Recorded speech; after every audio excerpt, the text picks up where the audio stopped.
individual this was and the sorts of things he'd done. He's saying that it's going to be him and Tallulah, his then girlfriend. What day night will be the wildest party on your island? Asking Jeffrey Epstein, like, when is the wildest party on Epstein Island going to be? He also said, we'll be in BVI St. Bart's area over the holidays. Is there a good time to visit? Jeffrey Epstein says, any day, 1st through 8th. Play it by ear if you want. Always space for you. And also, Elon Musk gave him a tour, apparently, at SpaceX. When can Elon Musk meet JE at SpaceX? So it does seem like the two men had perhaps more contact than previously was realized. Listen, this is what I will say. We have, and I will say that oversight Dems, we've maintained from the very beginning that no matter who it is, we want to ensure that there is accountability, whether that person is a Democrat or a Republican or a prince or a president, right?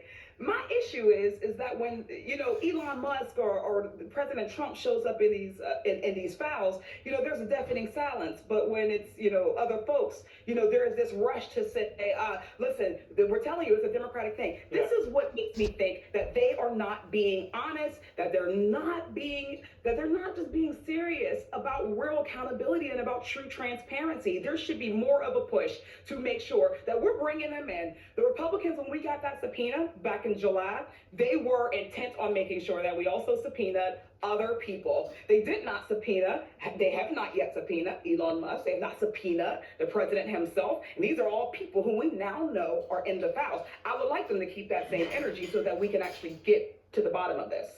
And I want to be very clear here, there is no accusation of wrongdoing against Elon Musk. Appearing in the files does not imply wrongdoing, particularly certainly not at a criminal level. But it is also the case that people are allowed to form their reputational conclusions about public figures in the world who are, for instance, in one case, Larry Summers, seeking dating advice about how to date a student from Jeffrey Epstein, or procuring dates with women, or asking which will be the wildest party on your island.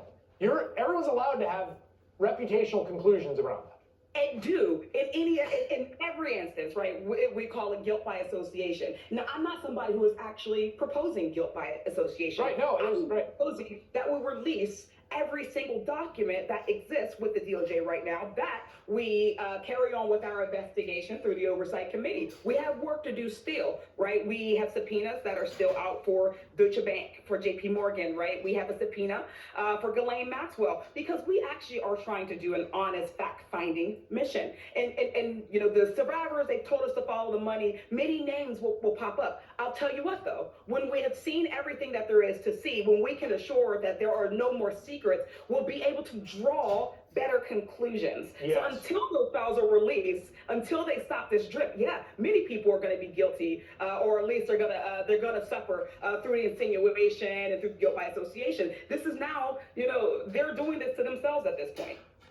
All right, Congresswoman Summers.